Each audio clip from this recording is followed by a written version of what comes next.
निशा, शाम को मार्केट से क्या क्या लेना है? अरे क्या हुआ बेटा, फिर सिर में दर्द है? क्या हुआ दीदी? 2 दिन बाद सगाई है, तेरी तबीयत ठीक नहीं है और फिर भी तू ऑफिस जा रही है?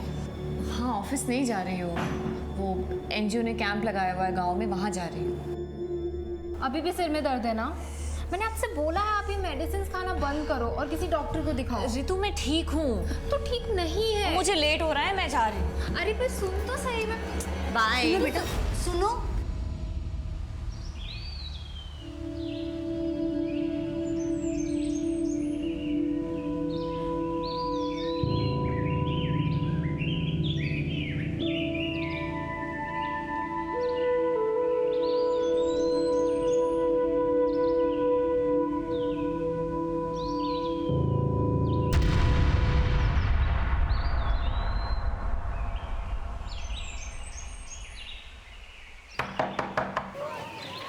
नमस्ते दीदी। कैसी हो सलमा? मैं ठीक हूँ दीदी। अच्छा, ये लो। दीदी, इसके साथ कोई दवा भी होती तो दे देती।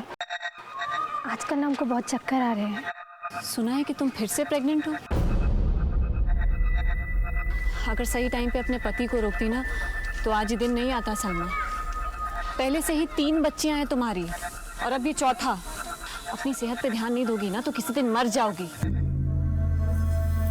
अब हम क्या करें दीदी, आप तो सब जानते ही हैं ना। और ये पहले भी। खैर, आप हमारी फिक्र छोड़िए, हमें कुछ नहीं होगा। बस हमें कोई दवा दे दीजिए। ये लो, ध्यान रखना अपना।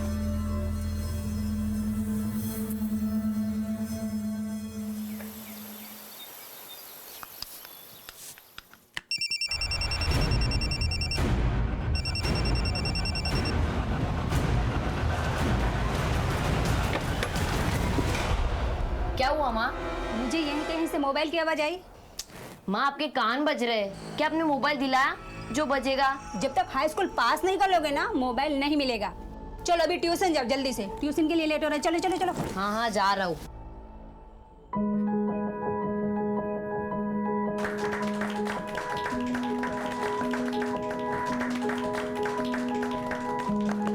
कैलाश, तरुण नहीं आया? नहीं भाई, सबके साथ तबीयत खराब थी।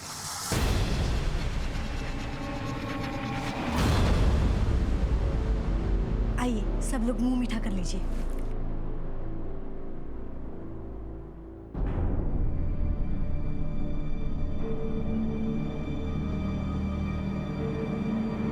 निशा, तुम ठीक हो निशा?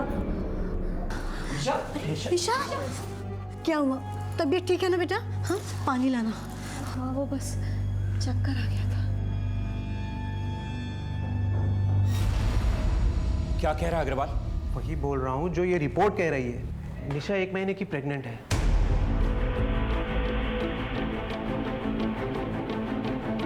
सुशील, तुम्हें ठंडे दिमाग से काम लेना होगा। पापा, अजीत, मैं सच कह रही हूँ। मुझे सच में नहीं पता कि रिपोर्ट्स में ये सब कैसे आ गया। मैं प्रेग्नेंट कैसे हो सकती हूँ पापा? मैं सच कह रही हूँ, मैं ऐसा कभी नहीं कर सकती। एक तो तुमने हमारी नाक कटवा दी, ऊपर से तुम दोनों मिलकर ये नाटक कर रहे हो। मैं इसको क्या समझता था और ये क्या? अब मुझे क्यों ब्लेम कर रहे हैं अंकल? अजीत, निशा तुम्हारे साथ बाहर जाती थी तो ये तुम्हारा बच्चा नहीं तो किसका बच्चा है? हाँ आंटी, इसका जवाब आप अपनी बेटी से क्यों नहीं पूछती? माँ, पापा, आप लोग मेरा यकीन कीजिए प्लीज। मैंने ऐसा किसी के साथ नहीं किया है, ना ही अजीत के साथ और ना ही किसी और के साथ। अब बोलिए, अब क्या बोलेंगे आप? किसी और का बच्चा, आप लोग मेरे मत्थे मर रहे हैं। मेरी माँ तो पहले ही इस शादी के खिलाफ थी और अब तुम्हारी ये हरकतें देखकर ना मुझे तो ऐसा लग रहा है कि मैं ही बेवकूफ था जो तुमसे शादी करने जा रहा हूँ। ये क्या कह रहे हो अजीत? प्लीज मेरा विश्वास करो। विश्वास? धोखा तुमने दिया है निशा। विश्वास की बात ना करो तो ही बेहतर है। अरे शर्म आनी चाहिए तुम्हें। और अब ना मुझे तुमसे कोई रिश्ता नहीं है। अजीत, अजीत मेरी बात सुनो। पापा, दीदी की तबीयत खराब है और वैसे भी ये भी तो हो सकता है कि डॉक्टर ने रिपोर्ट्स गलत दे दी हो। अब तू मुझे समझाएगी क्या सही और क्या गलत? तू जानती थी ना सब इसके बारे में? बोल निशा, तू बता किसके साथ मुंह काला किया तूने? किसी के साथ नहीं पापा, आप समझ क्यों नहीं रहे? मुझे लगता है मेरे साथ किसी ने कुछ गलत किया है। हमें पुलिस में कंप्लेन करनी चाहिए। दिमाग खराब हो गया तेरा? क्या बताएगी पुलिस को कि कोई भूत आया था और उसने ये सब किया है तेरे साथ? एक बात कान खोल के सुन ले, ये रिश्ता टूटना था, टूट गया। तो मैं और बेइज्जती बर्दाश्त नहीं करूंगा। परसों डॉक्टर का अपॉइंटमेंट है, इस बच्चे का अबॉर्शन करो और ये किस्सा यहीं खत्म करो।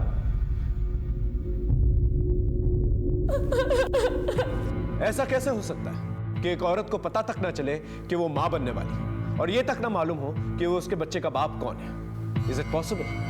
ये एक ऐसा सवाल था जो हमें शॉक कर रहा था, और जो जवाब हमें मिला वो और भी शॉकिंग था। खतरे की दस्तक घर की चौखट तक पहुंच चुकी थी, जो सबको सुनाई दे रही थी, लेकिन इससे पहले कोई कुछ सोचता समझता एक खतरनाक मोड़ आ गया।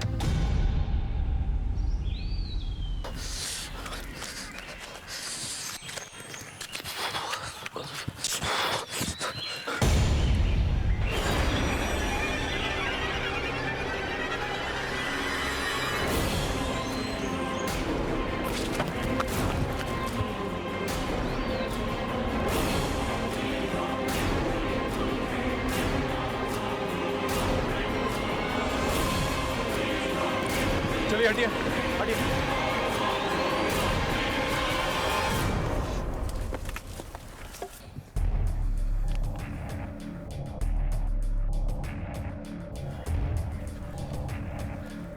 आसपास अच्छे से चेक करो। लाश को सबसे पहले किसे देखा? सर मैंने देखा सर। यहाँ क्या कर रहे थे इस वक्त? सर मैं सुबेरे हल्का होने आया था सर, तो यहाँ लाश पड़ी देखी, फिर आपको कॉल किया सर। सर गला घोट के मारा गया। बॉडी को देख के लगता है कि इसने अपनी जान बचाने के लिए काफी स्ट्रगल किया था।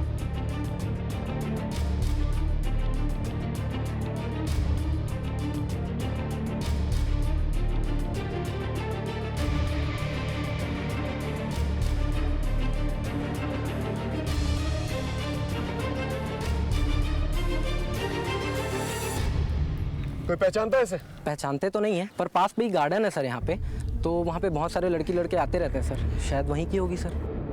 सर ये बैग मिला कुछ दूर पर, ये शायद इसी लड़की का हो। ये इसका एम्प्लॉय कार्ड है, किसी एनजीओ का है। Good care NGO, Nisha Sharma. इस एनजीओ के बारे में पता करो और इसकी फैमिली को बता दो, और यहीं आसपास जो पार्क है ना वहाँ पर पूछताछ करो, शायद इस लड़की को किसी ने देखा। सर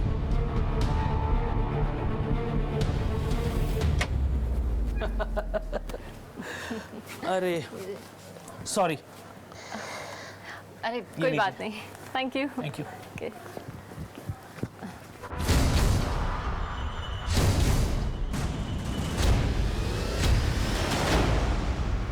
सर कल शाम को निशा घर से ये कह के निकली थी कि वो पार्क जा रही है, तो रात तक लौटी नहीं। तो मैं उसे ढूंढने गया पर वो नहीं मिली सर, इसलिए मैं घर आ गया।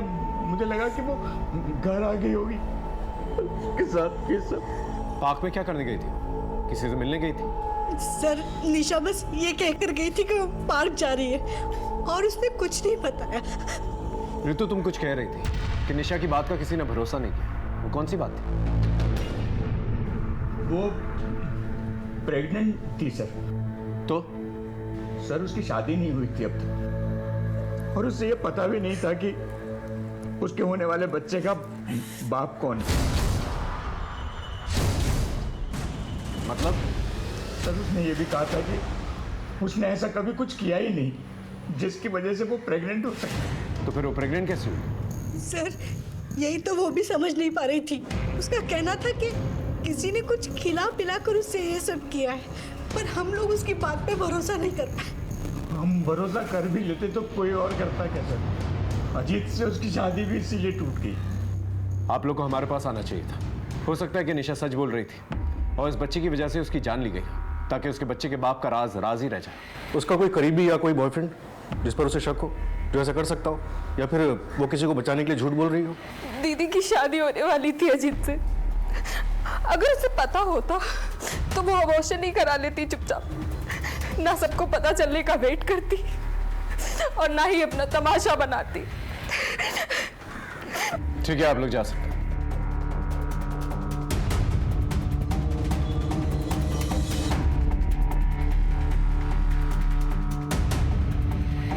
सर, जिस जगह निशा की लाश मिली वो जगह पार्क के काफी नजदीक है। मैंने पार्क के स्टाफ से चेक किया, लेकिन किसी ने भी निशा को नहीं पहचाना। ये जगह काफी सुनसान रहती है सर। हो सकता है कि निशा को किसी ने वहाँ पे अकेले देखा हो, उसका फायदा उठाने की कोशिश की हो, नाकाम रहा हो और उसे मार दिया हो, क्योंकि स्ट्रगल तो हुआ था। बिल्कुल हो सकता है, लेकिन निशा का कहना था कि उसे दवा देकर उसका रेप किया गया था। अगर एक सेकंड के लिए मान भी ले कि वो सही कह रही थी, अगर वो पुलिस के पास आ जाती तो पता नहीं किस इंसान का राज फाश हो जाता। सर, आपका कहना है कि किसी ने राज को राज रखने के लिए निशा को पार्क में बुलाया और हमेशा के लिए उसे खामोश कर दिया। फिलहाल हमें सारे ऑप्शंस खुले रखने होंगे पार्टी। एक काम करो, निशा के कॉल रिकॉर्ड चेक करो, देखो किसके कॉन्टैक्ट में, उसके एनजीओ से भी चेक करो, और उसके मंगेतर, क्या नाम है उसका? अजीत सर, उसको बुला के लेके आओ। सर, ये ले, पिएगा? ये जो अटर पटर चीजें ना, वो मैं नहीं पीता। मतलब?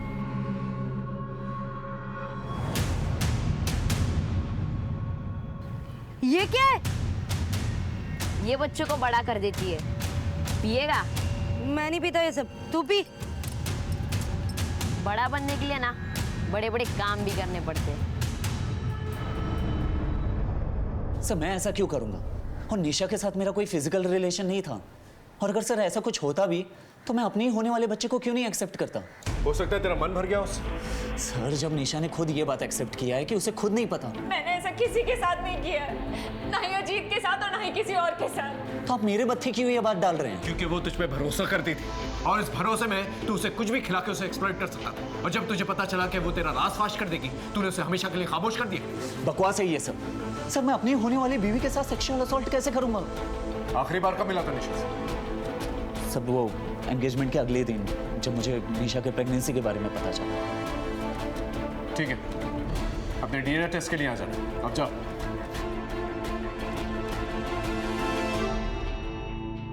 निशा की लाइफ में अजीत के अलावा कोई और भी था? जी सर, अजीत से उसकी एंगेजमेंट होने से पहले उसका अफेयर नमित के साथ चल रहा था। नमित? वो भी हमारी एनजीओ का टीम लीडर था। 1 साल के रिलेशनशिप के बाद दोनों का ब्रेकअप हो गया था। निशा की शादी का पता चलते ही उसने जॉब छोड़ दी थी। कब छोड़ी उसने जॉब? 1 महीने पहले। फिलहाल कहाँ जॉब करता पता है? जी सर। सर, निशा के एक्स बॉयफ्रेंड के नए ऑफिस में बात हुई थी। 22 तारीख को वो देहरादून के लिए निकला था, ऑफिशियल टूर पे। इंटरेस्टिंग। निशा का भी मर्डर 20 तारीख को ही। और सर, ये निशा के पोस्टमार्टम की प्रिलिमिनरी रिपोर्ट। इसके हिसाब से निशा की बॉडी में हैवी सेडेटिव के ट्रेसेस मिले हैं। इसका मतलब निशा बिल्कुल सही कह रही थी। कोई उसे सेडेटिव्स दे के मोलेस्ट कर रहा था, तभी उसे पता नहीं चला उसके बच्चे का बाप कौन है। इस नमित को उठा के लेके आओ, और सेडेटिव्स का नाम सर्टेन होते ही उसे ट्रेस करना शुरू। सर, ये निशा के कॉल रिकॉर्ड्स हैं। इसमें ज़्यादातर कॉल्स तो फैमिली और ऑफिस से ही है। सर, जो निशा को लास्ट कॉल की गई थी वो पार्क के पास के गांव जैतपुर से की गई। किसने किया था ये कॉल? सर, ये नंबर किसी सलमा नाम की औरत के नाम पर रजिस्टर्ड है।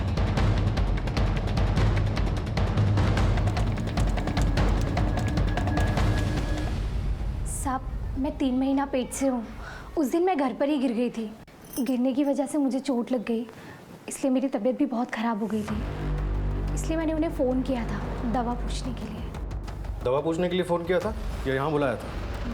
नहीं साहब, दवा पूछने के लिए फ़ोन किया था।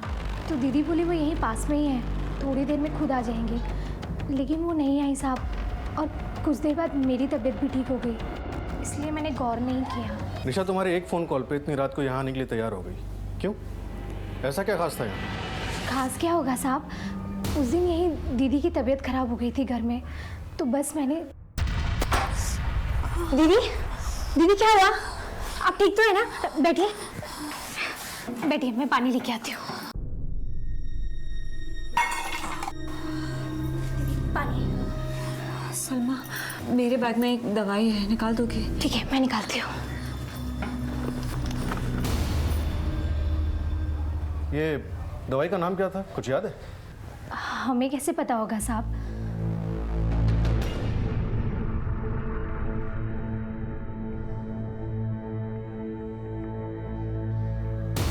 पर हाँ साहब, नीली गोली थी एक। हो सकता है सर, इस दवा के ट्रेसेस निशा की बॉडी से मिले हो। नहीं, निशा ऐसे सेडेटिव्स क्यों लेगी जो उसे बेहोश कर दी, और उसने दवाई यहाँ आकर खाई थी। और अगर वो सेडेटिव्स के बारे में जानती भी थी तो वो यहाँ खाकर यहाँ बेहोश होती। निशा के घर जाकर पता करना पड़ेगा।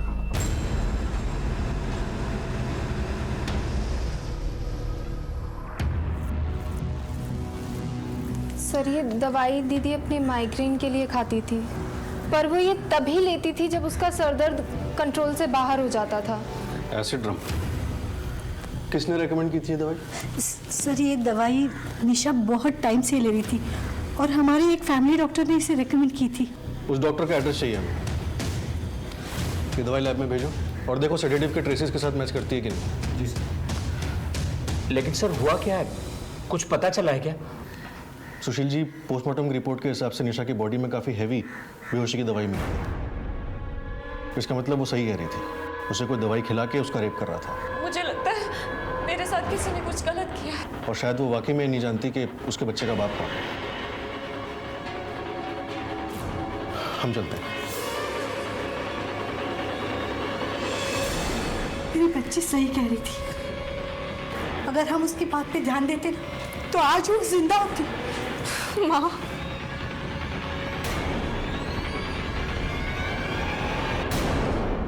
निशा जो एसिडम टैबलेट्स ले रही थी वो माइग्रेन की दवा है, लेकिन ये उसकी डिटेल पोस्टमार्टम रिपोर्ट के हिसाब से उसे BSG नाम की टैबलेट्स बतौर सेडेटिव दी जा रही थी। ये टैबलेट्स हॉस्पिटल में एनेस्थीसिया के तौर पे यूज होती हैं। इसका मतलब निशा को BSG टैबलेट्स जो है कोई जानबूझ के दे रहा था ताकि वो बेहोश हो सके, और ये काम कोई उसका अपना ही कर सकता है जिस पे वो भरोसा करती है।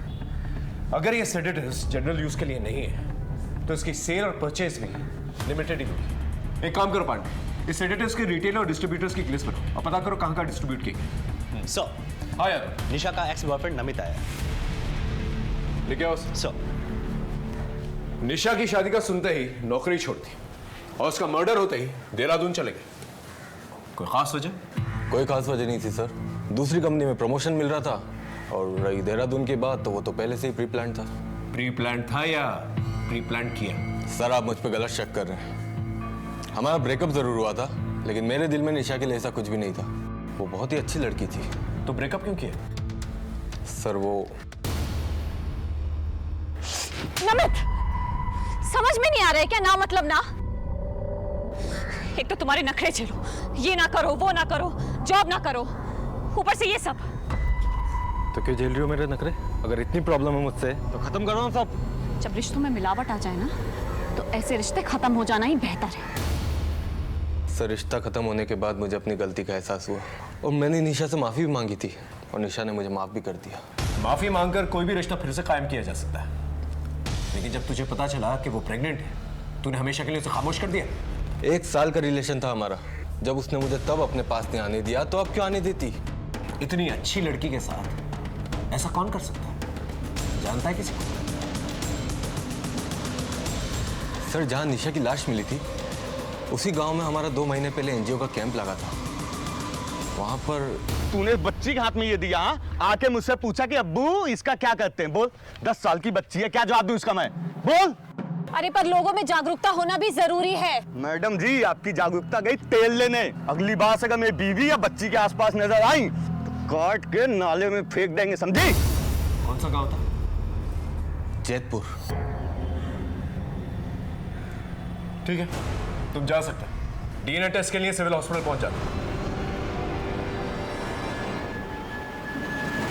हम निशा के मर्डर तक पहुंचने के लिए कड़ी से कड़ी जोड़ रहे थे और एक नाम सामने आया, जावेद। लेकिन जावेद तक पहुंचने से पहले ही एक ऐसा मोड़ आया जिसने हमें भी चक्रव्यूह में डाल दिया। अरे कोई है बाहर? दरवाजा खोलो। रितु, अरे कोई है बाहर? तुम्हें किसने बंद किया? और रितु कहाँ है? मुझे नहीं पता, मैं खुद कब से रितु को आवाज लगा रही हूँ। रितु!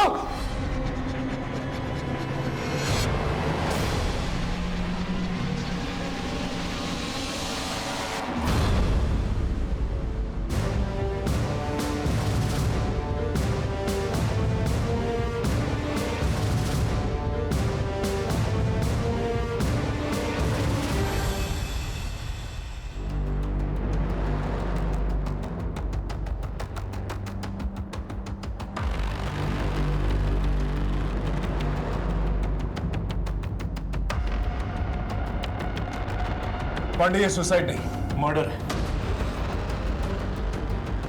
मार्क्स जो है ऊपर की तरफ नहीं बल्कि साइड में जा रहे हैं, यूं देखो, पैरेलल। इसका मतलब इसका गला घोंट के मारा गया है और फिर बाद में फांसी पे लटकाया गया। ताकि सुसाइड की शक्ल दी जा सके। पांडे घर का हर एक कोना छान मारा और बॉडी को पोस्टमार्टम के लिए भेजना। सर चलो।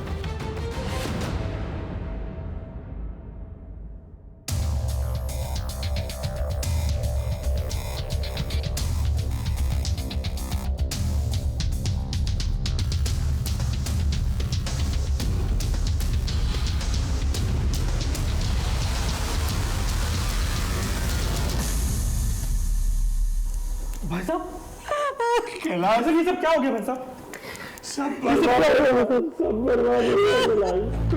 हमारा तो घर बर्बाद हो गया। लाश को सबसे पहले किसने देखा था? मैं जब बाहर से आया तो नीलम के कमरे का दरवाजा बंद था। मैंने दरवाजा खोला और हम दोनों ऋतु के कमरे में गए और हमने देखा कि पंखे से लटक रही थी। सर हाँ पंडित, ये फोन मिला, कम से कम 50,000 का होगा, गिफ्ट रैप था। ये फोन आप लोग ने दिया?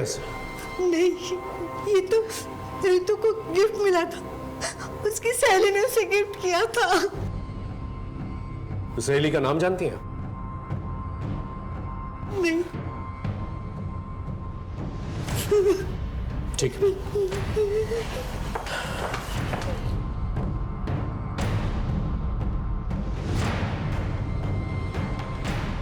ऋतु को पूरा यकीन था कि निशा बिल्कुल सच बोल रही थी। इसका मतलब ऋतु को मालूम था कि कुछ ना कुछ हुआ है। इससे पहले वो अपना मुंह खोल पाता, उसे हमेशा के लिए खामोश कर दिया गया ताकि निशा का राज हमेशा के लिए राज ही रह जाए। पांडे, मोहल्ले में पूछताछ करो, शायद किसी ने कुछ देखा। और ये भी पता करो ऋतु की ऐसी कौन सी रईस सहेली है जो उसे इतना महंगा गिफ्ट देती।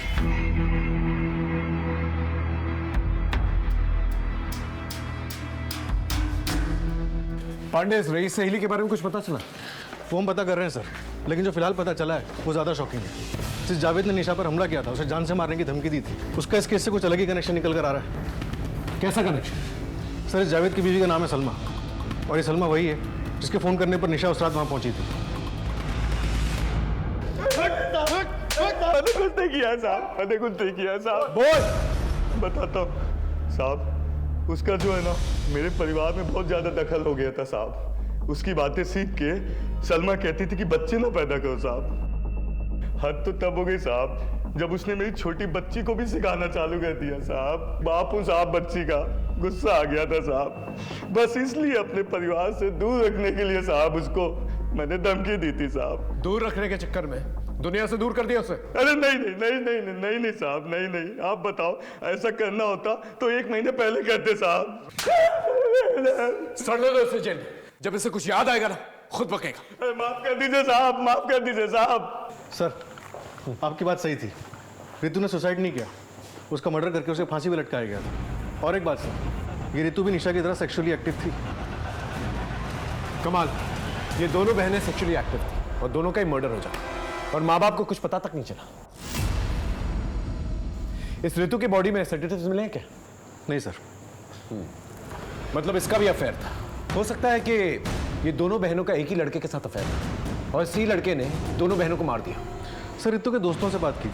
हाँ, कोई भी उसके बॉयफ्रेंड के बारे में कुछ नहीं जानता और ना ही कोई ये बता पाया कि वो फ़ोन उसको किसने दिया होगा। कमाल है, उसका बॉयफ्रेंड था नहीं, उसके माँ बाप ने या उसके दोस्त ने मोबाइल फ़ोन गिफ्ट नहीं किया, तो शायद ये फ़ोन उसने खुद ही खरीदा। एक काम करो, मोबाइल फ़ोन के IMEI नंबर से ना पता करो कि मोबाइल फ़ोन कहाँ से परचेज किया गया और सुशील का DNA टेस्ट करवाओ। सुशील?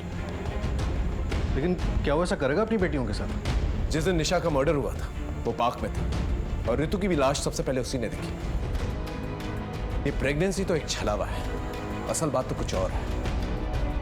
ये ऋतु के कॉल रिकॉर्ड्स कब तक आएंगे? शाम तक आ जाएंगे सर।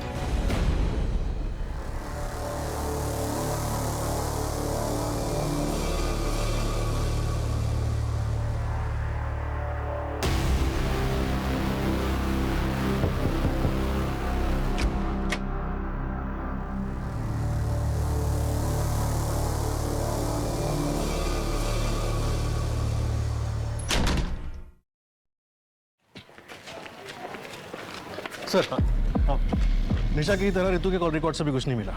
ज़्यादातर नंबर फैमिली या फ्रेंड्स के ही है।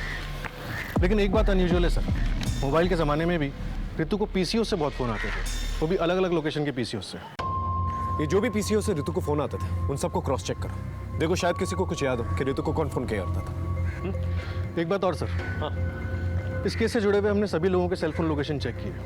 उनमें से एक बंदा ऐसा है जिसका सेलफोन लोकेशन निशा के मर्डर वाले दिन पार्क में ही था, पर उसने हमें बताया नहीं। बोल बोल अबे बोल। मैं बताता हूँ सर। बोल। सर उस दिन निशा ने मुझे पार्क में बुलाया था, उसे कुछ इंपॉर्टेंट बात करनी थी। तेरे होने वाले बच्चे के बारे में ना, जिससे छुटकारा पाने के लिए तूने उसका मर्डर कर दिया। हाँ नहीं सर, ऐसी कोई बात नहीं है सर, और ना ही वो मेरा बच्चा था। तो फिर पार्क में क्यों बुलाया था उसने तुझे? मेरी बात हमसे क्यों छुपाई तूने? मैं तुम्हें पागल दिखता हूँ? सच बात तो ये है कि ये बच्चा ना तुम्हारी अय्याशियों का नतीजा है। अजीत, अच्छा हुआ जो शादी से पहले ही मुझे तुम्हारा ये चेहरा भी दिख गया। तुम्हें मेरी बात पे भरोसा नहीं है ना कि मैं सच कह रही हूँ? ठीक है, मैं इस रिश्ते को आज इसी वक्त खत्म करती हूँ। हाँ ठीक है, जाओ जाओ, मुझे भी कोई रिश्ता नहीं रखना तुम्हारे साथ। सर उस दिन हमारा झगड़ा हो गया था, और अगले ही दिन जब मुझे पता चला निशा का मर्डर उसी पार्क के करीब हुआ है तो मैं घबरा गया था। इसलिए घबराना तो वाजिब है तेरा। दो मर्डर जो शहर छोड़ के कहीं नहीं जाएगा तू, समझा? जा जा। बोलो, ये सारा खेल घर के किसी आदमी का, सुशील के घर पे नजर। और उस सेडेटिव्स का क्या हुआ? सर बीएसजी का फॉर्मूला जिस जिस कंपनी से पेटेंट है उन सभी कंपनी से डिस्ट्रीब्यूटर्स की लिस्ट मंगवा ली है। सर एक लीड मिली है। निशा के घर में उसका एक कजिन भाई रहता था, उसके एक दोस्त का पता किया है। ओके।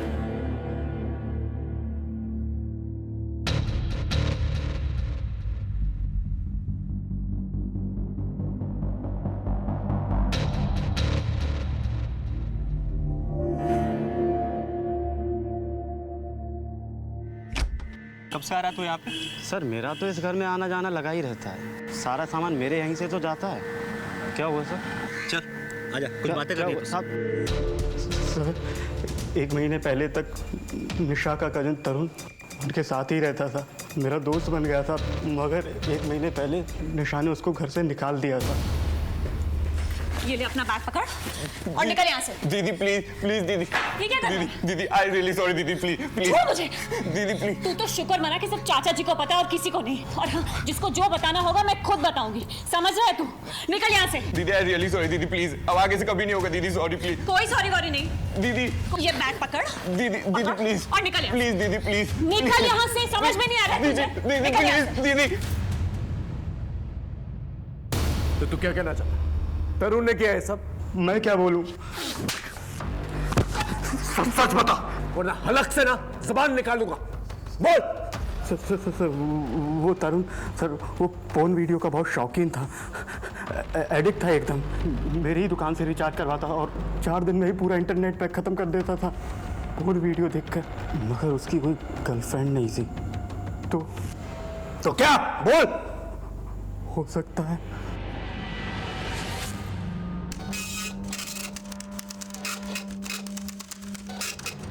सर प्रतीक सही कह रहा था कि तरुण इसकी इंटरनेट हिस्ट्री पॉर्न से भरी पड़ी है। आज भी कई प्रोस्टिट्यूट्स के साथ कांटेक्ट में है। सर मोहल्ले वालों ने बताया कि तरुण और निशा के एंगेजमेंट में आया था और ना ही निशा और ऋतु के अंतिम संस्कार में। ये तरुण 1 महीने तक निशा के घर में रहा था और निशा की प्रेगनेंसी भी 1 महीने की थी। कहीं तरुण ने दवा देकर निशा को मोलेस्ट तो नहीं किया? और जब निशा को इस बारे में पता चला उसे तरुण को घर से बाहर निकाल दिया। लेकिन सर अगर तरुण ने ऐसा किया था तो फिर निशा ही क्यों कह रही थी कि उसे पता नहीं उसके बच्चे का बाप कौन है? ये तो उसके परिवार वाले कह रहे हैं, लेकिन निशा ने अपने परिवार वालों को क्या कहा ये हमें पता लगा है।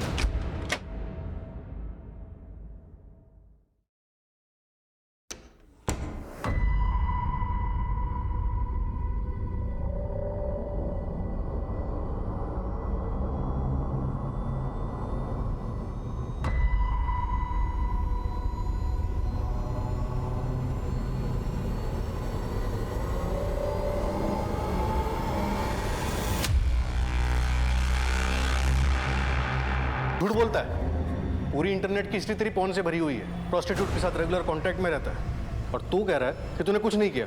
हाँ सर मैं प्रोस्टिट्यूट के कांटेक्ट में हूँ, लेकिन सर ये मेरी बीमारी का इलाज है। ऐसी कौन सी नई बीमारी हुई है तुझे जिसके इलाज के लिए तुझे प्रोस्टिट्यूट के पास जाना पड़ता है? सर तरुण एक्चुअली सेक्स एडिक्ट है, इसका इलाज भी चल रहा है। डॉक्टर्स का कहना है कि इस एडिक्शन का सिवाय सेल्फ कंट्रोल के कोई और इलाज नहीं है। और इसीलिए सर मैं पॉजिटिव के पास जाता हूँ सेल्फ कंट्रोल चेक करने के लिए। अपने इस एडिक्शन में किस पे हाथ डाला था, ऋतु पे या निशा पे, जिसकी वजह से निशा ने तुझे घर से बाहर निकाल दिया? नहीं सर, इसकी वजह कुछ और ही थी।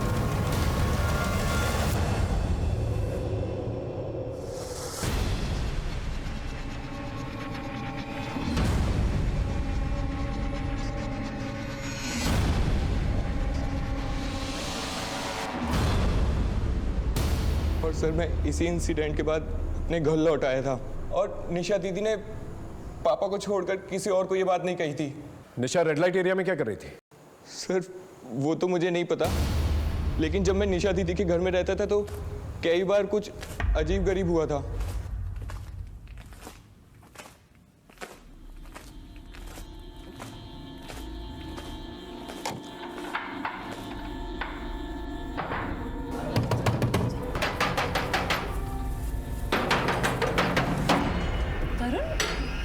ये दरवाजा किसने बंद किया था? अरे मुझे क्या पता, मैं तो पानी पीने उठी थी, देखा तेरा दरवाजा बाहर से बंद है। दीदी मुझे लगा हॉल में कोई था। पागल है क्या? मैं ही थी और कोई नहीं था। तू जाके सो जा।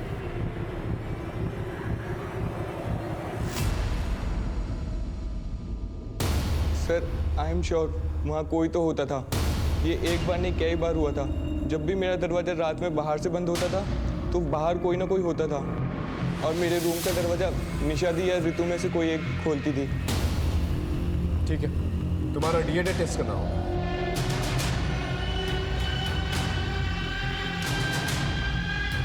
सर, निशा एनजीओ के रूटीन काम से अक्सर रेड लाइट एरियाज में जाती थी और रुचि ने बताया कि वहाँ उसने तरुण को देखा था। हो सकता है फैमिली की इज्जत बचाने के लिए उसने तरुण को घर से निकाल दिया। कोई तो था जो उस घर में आता जाता था और सर्टिफिकेट्स का इस्तेमाल भी हुआ है। सर कब सर, मैं ऋतु के कॉल डिटेल्स में मिले सभी पीसीओ को क्रॉस वेरीफाई किया तो भी पता नहीं चल पाया कि ऋतु को कौन कॉल करता है। लेकिन सर 5 पीसीओ ऐसे हैं जहाँ पे ऋतु को कॉल करने के बाद किसी दूसरे नंबर पर भी कॉल किया गया था। ये नंबर श्रीकांत गुप्ता था।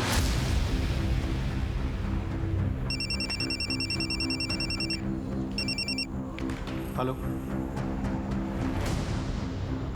ओके सर, बीएसजी के 4 डिस्ट्रीब्यूटर्स में से सिर्फ एक डिस्ट्रीब्यूटर है गाजियाबाद में, मेडोक फार्मेसी।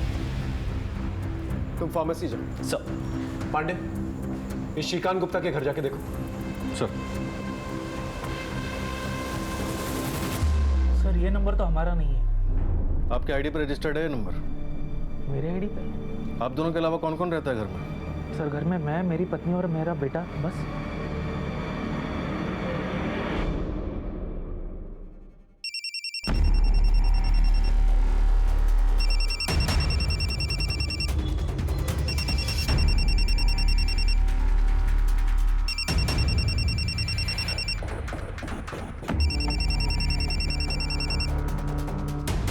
ये फोन किसका है? सर फोन का तो पता नहीं, लेकिन ये बैग मेरे बेटे का है।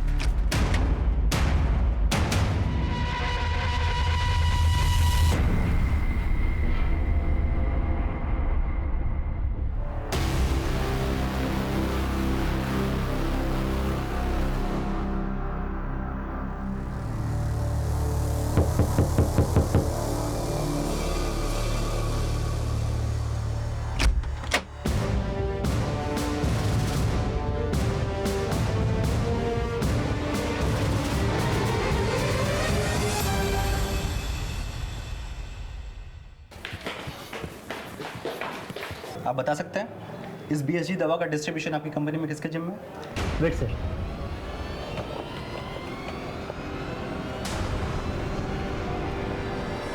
ये लीजिए।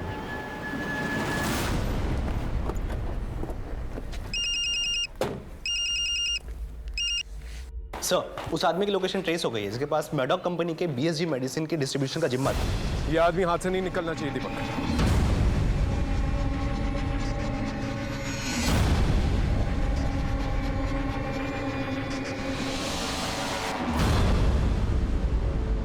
अपने ट्यूशन टीचर के साथ तुमने ऐसा क्यों किया? सर मुझे मोबाइल खरीदना था, लेकिन मेरे पापा मम्मी मान ही नहीं रहे थे। फिर एक दिन वो मुझे पार्क में मिला। उसने मुझसे कहा अगर मैं उसका एक काम कर दूं तो वो मुझे मोबाइल देगा। वो क्या काम करवाना चाहता था तुमसे?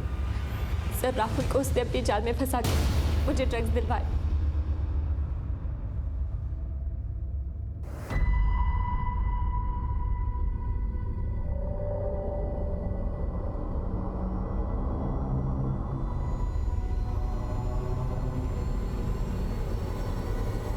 उसने मुझसे कहा जैसे ही अदिति मैम दवा पी ले मुझे फोन कर देना।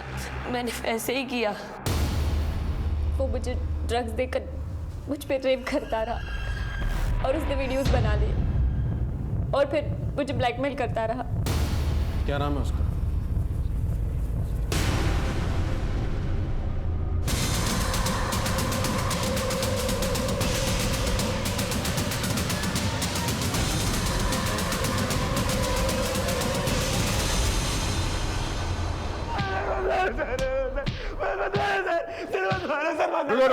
रुको, उठाओ बोल। रितु के घर के बाहर एक मेडिकल स्टोर था। वहाँ आते जाते हमारा अफेयर शुरू हो गया था। मेरे और रितु के बीच के कुछ प्राइवेट मोमेंट्स के वीडियोस रिकॉर्ड के लिए थे। घर में सबके सो जाने के बाद वो सबके कमरों की कुंडी लगा देती थी ताकि कोई भी जागे तो मैं वहाँ से चला जाऊँ।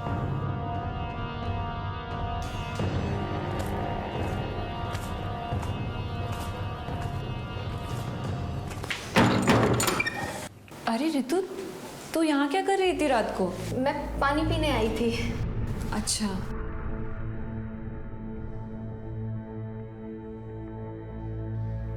सर निशा की खूबसूरती के आगे रितु कुछ भी नहीं थी। मेरा मन टोल गया था। मैंने रितु को वीडियोस दिखा के धमकाया कि वो निशा के साथ फिजिकल होने में मेरी मदद करे। मेरी दी हुई दवा को निशा की माइग्रेन वाली दवा के साथ दे दी।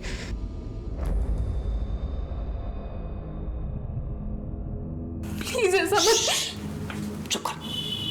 वो नहीं तेरा वीडियो ना अभी तेरे बाप को भेज दूंगा। भेजू? हाँ तो चुप रहे।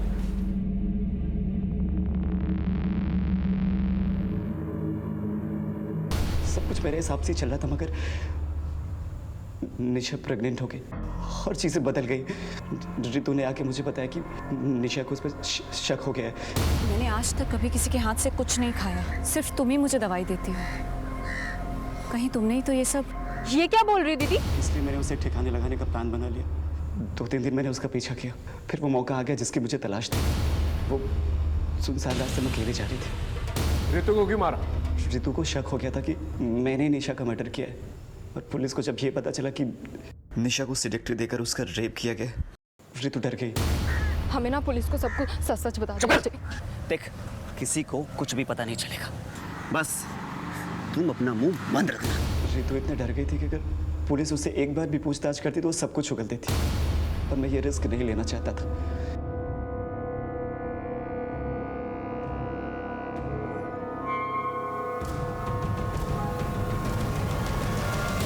निशा को फंसाने के लिए रितु को मोबाइल गिफ्ट दिया।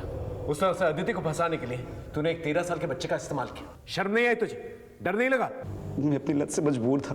खुद को बचाने के लिए मैंने अदिति को धमकाया कि अगर उसने किसी को कुछ भी बताया तो उसका भी हाल वही करूंगा जो निशा का किया था। रितु की लाश देखने के बाद अदिति ने सरेंडर कर दिया था। अब सारी उम्र जेल में सड़ते रहे।